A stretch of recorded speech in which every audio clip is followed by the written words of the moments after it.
Every so often, an incident occurs that is really hard to believe, especially when there's no validation to back up that story. Such is the case involving the aftermath of a train derailment during the late 80s. It's one of the Valley's most unusual secrets.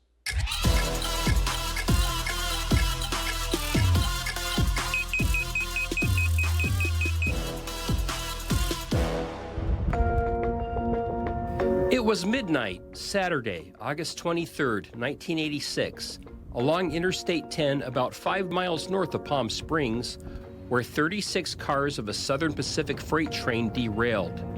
One person was killed, 3 were injured, and the desert floor was littered with children's toys, electronics, clothing, and brand new automobiles. A lot of things thrown all over the desert. You know, refrigerators, dryers, washers, you name it. By the time the cleanup crew arrived, much of the merchandise had been looted by various desert dwellers. Several locals witnessed the cleanup effort, and one source had conveyed to me just what was witnessed here. And if you hadn't seen it with your own eyes, you wouldn't believe it.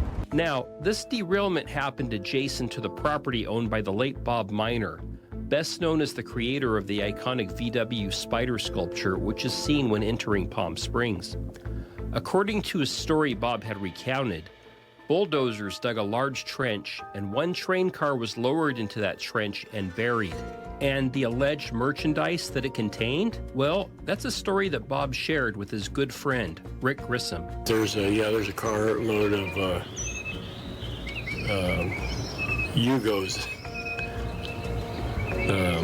buried out there. We wanted a dependable second car. And this Yugo's just what we need. The 87 Yugo GV is still only $39.90. It was called the Yugo, as in Yugoslavia, the country where it was manufactured.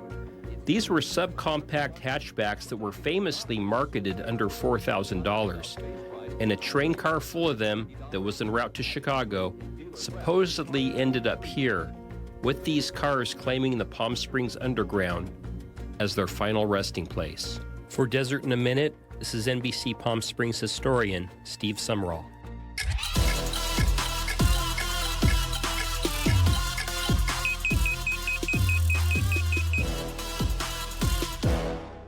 I told Steve we ought to go out there, seriously, get a giant crane, start digging up the ground, and turn it into a 1-hour special, and find out if the Yugos are really buried there. And your daily dose of cuteness when we return.